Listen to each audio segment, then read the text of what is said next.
The Anime Essentials series has afforded me the opportunity to talk about vintage anime in a way that I simply couldn't before, and not only has that been a lot of fun, but especially in the case of my recent Anohana video, I think it's allowed me to produce some of my best work. But there is a problem with the series as a concept that's baked right there into the title. The anime I talk about have to be essential, which just doesn't leave much room to explore the older shows that are creative, interesting, and well-made, but definitely aren't must-watch masterpieces or influential cultural touchstones. The guilty pleasures, popcorn fodder, and filler shows of seasons past that were good and deserve to be talked about, but don't really belong on anyone's bucket list. So to give myself space to talk about these anime non-essentials, I'm creating a new sub-series, and the first subject I'll be tackling with it is Outbreak Company, a satirical isekai anime that came out just as the isekai boom was first hitting full swing back in 2013. Before we get into that, this video is sponsored by Bookwalker, Kadokawa's official ebook store, where you can read hundreds of English-translated light novels and manga, including Outbreak Company, right on your phone, tablet, or PC. In fact, from now until September 30th, they're giving away the first volume of Outbreak Company and a few other series for free. Stick around to the end to learn more. The original Outbreak Company light novels first entered publication in 2011, and funny enough, their anime adaptation first aired in October of 2013, the same month that Konosuba's first light novel volume first hit store shelves. I do think that fans of Kazuma and Ko's adventures will find a lot to love in this show, maybe even enough to sate them until Crunchyroll releases the new movie, but you shouldn't go into Outbreak Company expecting an isekai parody per se. Its interest lies less in skewering the overused tropes of the genre and more in using the trapped in another world premise as a lens through which to examine the real target of its satire, otaku culture. Outbreak Company shares its base premise with the aggressively mediocre Gate. One day, a fantasy land appears in the heart of Japan, in this case deep in the suicide forest of Aokigahara, and as the government struggles to deal with this new scenario, they enlist the help of an otaku guide of sorts. That's about where the similarities end, though. Since this isn't a work of masturbatory military propaganda, the fantasy empire on the other side doesn't blindly jump into a war they can't win with a world they have zero intel on. Instead, the Japanese government sends a party of emissaries to explore the portal. They're swiftly brought before the Empress of the New World, and before long, the suddenly neighboring nations enter tenuous diplomatic talks, each with their own agendas, of course. This pre-industrial land is a treasure trove of untapped natural resources, even before you consider the staggering potential of its magical properties, and Japan wants to capitalize on all of that. But they need to offer an export of equal value in exchange. And noticing that this world doesn't have an entertainment industry, the visiting bureaucrats hatch a brilliant scheme. Foreign nations in our world already go nuts for anime, manga, and other pieces of otaku culture, so it stands to reason that a populace starved for entertainment would only love it more.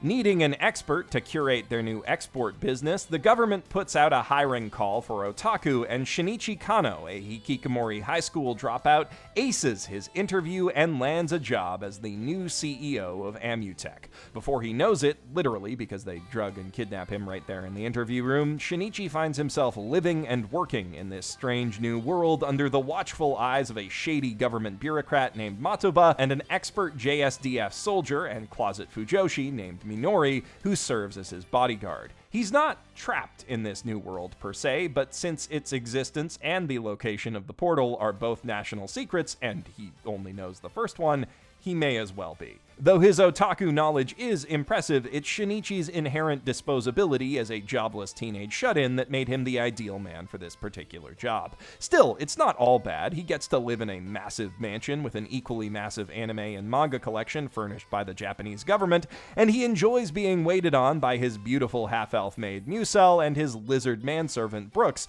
who is equally beautiful in his own way. They both become Shinichi's first converts to otakuism. Initially, much of his time is spent explaining the nuances of anime and manga over daily tea with the almighty empress of the Holy Eldent Empire, Petralka, who looks like a little girl, because of course she does. Although, thankfully, she is actually 16, just 3 years younger than our hero, so as far as anime goes, it could be a lot worse. To be fair, it could also be better. Shinichi does get very excited about her looks before he knows her age, and if that's setting off alarm bells in your head, this might not be the anime for you. Outbreak Company has more than its share of hit-or-miss pervy otaku humor, much of it concentrated in the first few episodes, and it doesn't handle that nearly as well as the likes of, say, High School DxD.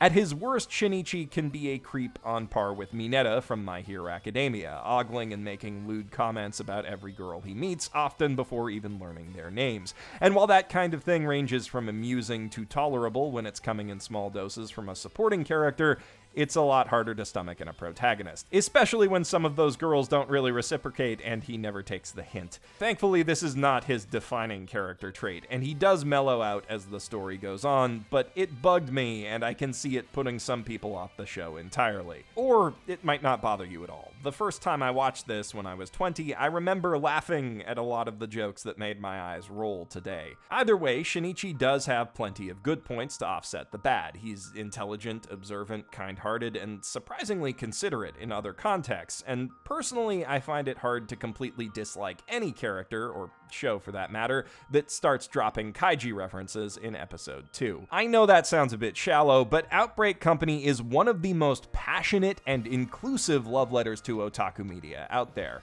If you enjoy anime and manga, no matter what your tastes are, it's all but guaranteed that you'll spot a copyright-safe parody of at least one of your favorites in the background of just the first 3 episodes. And depending on how hardcore of an otaku you are, I'd almost recommend it based on that alone. There's not many shows out there where you'll find nods to Hataraku Mao-sama, Scrapped Princess, Inazuma 11, Prince of Tennis, Attack on Titan, Doraemon, Tokimeki Memorial, Gundam, Rental Magica, Minami-K, Hakuoki, Milky Homes, Haruhi, Anohana, multiple Miyazaki movies, and my boy Kaiji, plus dozens more anime and manga, and even a few live-action movies like The Matrix and Shaolin Soccer in the space of just 12 episodes. And it goes well beyond making simple references. Episodes 6 through 10 of the series offer sharp satirical takes on various aspects of otakudom, ranging from hilarious parodies of sports anime and obligatory swimsuit episodes to explorations of more esoteric topics like the culture of Akihabara, tokusatsu film production, and the hikikomori lifestyle. The more anime you've seen and the more you know about otaku in general, the funnier this show will be for you, though of course conversely that does mean that a lot of the jokes will be lost on more casual viewers. The references are so dense that even I missed quite a few of them. So you're either going to scratch your head wondering why every time someone gets knocked out they just happen to land like this, or you're already giggling about it. That's just the kind of show this is. But as inside jokey as Outbreak Company is, what I really love about it is that it's not exclusionary. Shinichi isn't interested in gatekeeping his fandom. He wants to share the shows, books, movies, and games he loves with as many people as possible. And the only kind of fans that the show paints in an unambiguously negative light are the ones who put others down or get into heated arguments over petty differences in taste. It draws direct parallels between that kind of fan bickering and the vitriolic interracial mudslinging inherent to its Tolkien-esque setting. And when Shinichi eventually founds his otaku school, where children of the Eldant Empire, noble and commoner, human, dwarf, and elf alike can come together to learn both Japanese and key cultural concepts like absolute territory and the difference between semes and ukes, he strives to use the education he's providing to break down those barriers. The power that education has to enrich our lives and make us better people is something that Outbreak Company really loves to hammer home. Moreover, the show asserts that manga, anime, games, and other pop narrative media are very much literature themselves, that with the right mindset, they can be just as useful textbooks as the ones that you sold your kidneys to buy and then used for a single semester. And as a guy whose main job is writing literary analysis of anime, that is a message I can really get behind. And it's far from the only one here. Outbreak Company was written by Ichiro Sakaki, the creator of Scrapped Princess and Coffin Princess Chaika, a pair of more serious, dramatic fantasy stories with some genuinely interesting philosophical underpinnings. So while it is a lot goofier in tone than either of those, this anime is deft at exploring thought-provoking topics when it wants to be. And the characters who drive its comedy have a surprising amount of depth to them. The anime sadly doesn't have much time to dive into that outside of the core cast, but there's more to almost everyone here than you'd first think. And in particular, I really enjoyed Petralka's character arc. While she's initially more than a little insufferable, she grows a great deal after finding essentially her first ever friends in Shinichi and Musel, letting go of deep-rooted prejudice, learning to be a more level-headed leader, and becoming a lot less entitled as the series goes on, though she still has an ego, as is demonstrated hilariously in the conclusion of the Tokusatsu episode. My favorite part of her arc has to be episode 8. Overwhelmed by her responsibilities as Empress and the trauma of how she got that job at just 16 years old, Petralka retreats into her room, resolving to live as a hikikomori, playing games, watching anime, and reading books all day long. Shinichi, a former hikikomori himself, uses his expertise in the subject to help her indulge herself, and eventually get it out of her system. The episode highlights how guilt over being a burden to their loved ones, coupled with social anxiety, can trap people in this shut-in lifestyle and make it harder and harder to leave their rooms the longer they retreat from their responsibilities. But ultimately, it posits that such fears are mostly misplaced. It turns out that Petralka's attendants and family are really just worried about her, and they respond to her emergence not with scorn, but with relief and love. That's probably a message a lot of people in that situation need to hear, and that episode represents one of the most thoughtful, nuanced explorations of the hikikomori phenomenon that I've seen this side of Welcome to the NHK. In general, Outbreak Company isn't afraid to address the more toxic aspects of otakudom, and I really appreciated how mature it was in handling them. I wish I could say the show was so competent in dealing with every sensitive topic it chooses to tackle, but it does have some major blind spots, particularly in how it addresses racism. It's not all bad, mind you. It presents the doublethink of bigotry in an impressively realistic manner, and I think the way the otaku students learn to slowly move past their prejudices really works, but there's this scene where our hero sees the absolute dictator of a racially stratified empire screaming and hurling slurs at a terrified half-ethnic maid, and his first thought is, this is exactly like that time a girl turned me down because I'm a nerd. Which is a whole can of worms unto itself, but let's stay focused. The intent of this, I believe, is to help the show's otaku audience empathize with Musel's plight and to demonstrate how awful prejudice is, which is a good message. But sending it in this way creates a false equivalence that utterly trivializes the horrors of real racial injustice. Musel had to earn her citizenship by being a child soldier in the army of the woman who's currently screaming at her. Shinichi can take his sexually entitled first world problems and shove them. I do really want to focus on the positives of the show in this video, so I'd have let that slide if Shinichi didn't immediately follow it up by saying, 僕たちの文化には身分の差ってないんだよね。自由とか博愛とか平等とか、そういうものが僕たちの文化の基本。 Do I even have to explain what's wrong with that statement? If you want to be charitable, you could argue that maybe he's talking about the ideals present in otaku media and not how his country actually treats minority groups and foreigners, but without making that distinction, it really sounds like he thinks Japan is free of racial prejudice and inequality, which makes him, and by proxy the show since his statement goes entirely unchallenged, seem to be totally infuriatingly clueless about the whole topic. And since the first arc is largely about that topic, getting through it can be pretty rough in places. Though to be clear, I found that it was worth powering through my frustration and enjoying everything else the show had to offer.